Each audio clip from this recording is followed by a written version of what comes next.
The needs of plus-size travelers matter just as much as anybody else, and today I'm going to cover what we are looking for in accessible, size-inclusive hotel amenities. Ladies and gentlemen, we are being held to ransom by a crazed lunatic that must be stopped immediately. Well, actually, it's just this lady. Yeah, not so much a crazed lunatic, but we are being held to ransom, sort of, not really either. What I'm talking about is this: a plus-size travel influencer who demanded other passengers pay for obese flyers' extra seats now calls on hotels to enlarge hallways to help fat guests. Now, before we get into this video, I didn't know where to put this, all right? I found something and I wanted to talk about it, but I didn't know where to put it in the video. I thought, well, let's just do it here because otherwise I'm gonna forget about it. What is going on in Australia? There's something weird. In Australia, we are not allowed to advertise pharmaceuticals on the TV. In America and New Zealand, you can. It's the only two places in the world. In Australia, you cannot do that. And yet, when I'm watching the TV the other night, watching my soaps, this happens. Medicines faster than ever before. It could even individualize how we approach cancer. And the company that's getting us there? Wow, I thought that was illegal. I didn't know you were able to advertise your pharmaceutical company here in Australia, but I guess if you're a big enough company, you don't have to follow the rules. And that particular company right there, they are certainly big enough. If you take a little look at this graph, this is their profit. It's in the billions. It certainly has increased over the last couple of years in comparison to the years before. Wouldn't you agree? What a time to be alive. I think it's just easier to focus on shit like this video is about. Honestly, because if you think too big picture, your fucking head will explode. So let's go back to the lady that wants big hallways and hotels because she's so big. I love my content. It's just changing the world. All right, so she hates hallways, she probably hates alleyways, and she's probably not far off tunnels being an issue. But Jacelyn Cheney, a travel and a lifestyle creator based in Vancouver, Canada, said her aim is to make the travel industry a more accepting place for all and demand changes to hotels to accommodate bigger vacationers. Yeah, so old Joycelyn, she was not too long ago complaining about planes being an issue because she doesn't fit in the seats and everyone else must change everything in their lives just so she can fit in the seats. And on top of that, if she needs an extra seat to fit her other cheek, then everyone else should have to pay for that because what? Fucking charity? So you want to hear my hot take on plus-size travel and why I think every plus-size traveler should get a free second and even third seat on an airplane? Then you better keep watching and sign my petition to make some real change. Let's just state facts. Plus-size travelers need more space. Now that petition right there got about as high as her pedometer, a couple of hundred. Pedometer counts your steps if you're a fucking idiot and you don't know. Now, the vast majority of us will look at what she's saying and, give it a nice, kind response like, hey, fuck off. We've all got problems. Sort your own shit out. It's like people with 5 fucking face tattoos and having those big silicone implants in their head to look like thorns and go, oh, I can't get a job at a bank. Well, what do you think was gonna happen, you fucking mentally ill fuck? The same can be said for people who see the serving size as a challenge. Mate, you got that big on your own, all right? You ate too much. We all want to eat too much. We all want to gorge ourselves every day, but we don't do it. You chose to do it. So handle your own shit. Don't expect others to bend over backwards just because you have your own postcode. In her latest video, Cheney referenced multiple demands specifically for hotels across the world, including make elevators and hallways spacious to allow easy movement for larger individuals and those utilizing mobility devices. See, if you need a wheelchair or something, you should be able to, navigate the world. Particularly if you need it for, well, you were born with a specific condition or you've developed an illness over the years, then yeah, you should absolutely be able to navigate the world. And people should do what they can to make your life easier, particularly through taxes, building ramps, all that shit. But not if you just ate your way that big, mate. I'm sorry, but you're not getting a ramp. Now, I think the reason most of us get the shits with these type of questions or demands is because we all try to look after ourselves, or at least we don't gorge ourselves and expand to the point where we need 2 seats. Most of us don't do that. So when someone does that, they're gluttonous and they just eat as much as they want, and they come along and they want all these demands and they want us to sort it out. We look at them and, well, to quote my 10-year-old self, say, How about no? I'm on a mission to revolutionize the travel industry and make it a more accessible, accepting, accommodating place for all. The needs of plus-size travelers matter just as much as anybody else, and today I'm going to cover what we are looking for in accessible, size-inclusive hotel amenities. So when it comes to the service industry, a lot of people think, hey, they are there to make us comfortable. Listen, I've been a comedian for 10 years. I know what the service industry, particularly in hotels, is all about.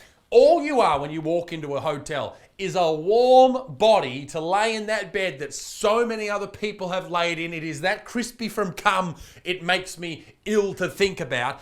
You are just there to feed the bedbugs. That's the only reason you exist, all right? They don't care about you. Hotels can only look after the average person. They can't cater for everyone. That's ridiculous. Take me, for example. I'm 6'8". Are you gonna make a bed that's bigger so I don't have to bend down to get into it or any of that type of shit? What then happens to dwarfs, all right? Do they need smaller beds?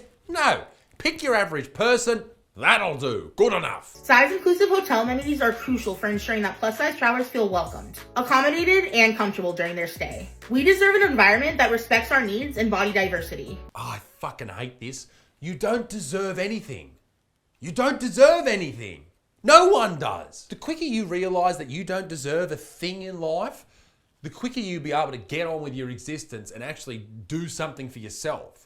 God, I hate that fucking attitude. It's terrible. That goes for everyone, not just fat travellers, all right? None of you deserve anything. These are the exact steps that hotels can take to be more size-inclusive and accessible for travelers of all sizes. Number 1 on the list, provide sturdy, wider chairs without armrests in guest rooms, lobbies, and common areas to accommodate different body sizes and types. Okay, let's put that in the list. Big fuck off chairs with no arms. Number 2 on the list, ensure beds with strong support and a higher weight capacity. All right, a big bed, steel frame. Along with providing reinforced chairs and wider bathroom facilities. Strong as fuck chairs and wider toilets for big wide assholes. Number 3, make elevators and hallways spacious to allow for easy movement of larger individuals and those utilizing mobility devices. Double the size of your elevators because I won't stop eating. Also, unless an elevator is 100 years old and it's tiny, how big do you need a fucking elevator?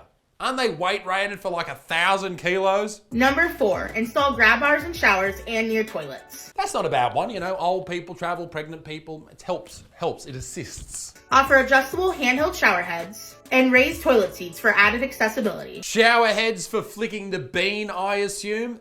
But as for raised toilet seats, why, for starters? And also, what are you going to do when a kid stays in a hotel? You want him to stand on the fucking sink to piss into the toilet? What about anyone else but you? Number 5, train staff to be respectful, understanding, and accommodating to travelers of all sizes. Number 6, provide pool lifts and handrails at the entry of the pool. Staff being friendly, sure, all right? Even a pool bar to help you get out, sure. But a lift. If you're too fat to get in and out of a pool to the point where you need a lift, I know somewhere that you might find very accommodating. She goes on here about 6XL bathrobes. What hotel's going to stock 6XL bathrobes? You could fit 4 people in them. It's just not feasible. Now, I stupidly for a moment thought that maybe this girl was a troll. Maybe she's just taking the piss. Maybe she's just joking. No. All her content is about this. When it comes to my plus-size travel petition, people like to compare a person needing to buy additional plane seats to the concept of paying for overweight or additional luggage. But you need to understand something. So if you have to buy additional luggage, which I had to do in America quite a bit, you have to pay for the extra weight, right? Why shouldn't you have to do that if you weigh way too much to get on the plane? Once you check your luggage, there is a human that has to handle that luggage and get it onto the plane. Yes. And did you also know that back injuries are very common for ramp agents at the airport? Why would I know that? Risk of back injury. Why would I Strict care? Standards have been set on how much that baggage can weigh. Also, let's be clear that luggage is an inanimate object. Yes, let's be clear on that because I know a lot of people aren't exactly sure whether or not bags are living, breathing things. But now you know. Thanks, babe. People are sentient individuals with a right to a certain level of decency, respect, and safety. So stop comparing people to luggage. Yeah, stop it. Who's comparing you to luggage? They're just saying if you have to put that extra weight on, shouldn't you have to pay a little bit extra for you if you're 500 A pounds? plus-size individual or tall individual or someone needing more space on a plane is not the same as someone wanting to bring an extra Gucci suitcase. Humans are not being carried by ramp agents who could potentially hurt their back. What are you talking about, all right? We're talking about you wanting an extra seat for free and everyone else to pay for it. because you've got an ass the size of 2 seats. What are you trying to get at here? You're not convincing anyone of your point. Your point is null and void. Hush. Today, I want to talk about all those who have viewed my plus size travel petition and think that I'm asking for special treatment. Because you are asking for special treatment. The purpose of my plus size travel petition is not about special treatment, but rather fair treatment, and ensuring plus size travelers have a similar experience to other passengers. The petition addresses the inequalities that us plus size travelers face. See, words like that. Inequality. That's not inequality. I don't even need to explain it. It's not. Shut up. Shut the fuck up. You're not a victim. You're just eating too much. That's it. Accessibility is for everyone. No one should feel ashamed or embarrassed for using the tools they need to navigate the world. Your worth is not determined by your size or ability. You deserve to feel comfortable and confident wherever you go. Like, I was just in America and I saw these scooters everywhere.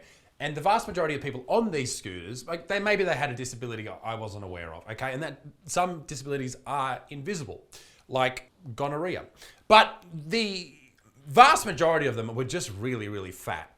And you're supposed to just get out of the way and they fly down the aisle and you just got to duck and cover and people are jumping out of the way. But I think most people look down on these people in these scooters and these very morbidly obese people because they have chosen the easy way in life. They're not eating less food. They're not looking after themselves. They're just gorging themselves. It's gluttony. That's why it's a sin in the Bible. And I think it's a sin, or it's looked down upon in the Muslim religion and in the Hindu religion as well, and maybe others, because it is a weak way to live your life. There is so much potential that everyone has if they can just start off by not eating all of the food. Being proud about this shit is like being proud that you punch a fucking whole pack of fucking cigarettes every day. You're slowly killing yourself. Stop it. Ladies and gentlemen, before I finish this video, if you are interested, and I have people, at least one person a week comes up to me in real life and says, mate, I've lost weight because of you talking in your videos about how you lost weight. I lost weight through a keto diet. I'm not a doctor. Don't do it. Whatever, all right? I went from 134 fucking kilos to 94 kilos, okay? I lost a lot of weight just by eating that diet. If you want to lose weight, it's a great way to do it. Carbohydrates are fucking terrible for you. Sugar's terrible for you unless you're expending all that energy. And then you could argue that, yeah, sugar's terrible for you anyway. But doesn't matter. If you're a big fat fuck, get on the keto diet. Ask your doctor, etc. I don't even know if you need to do that, but do it. Do it. I think you should. I asked mine. Whatever. Go and fucking do it and live a longer life. That's all I'll say. Be a good motherfucker. Peace in the Middle East. Me dick stinks. Toodle au revoir. Bye.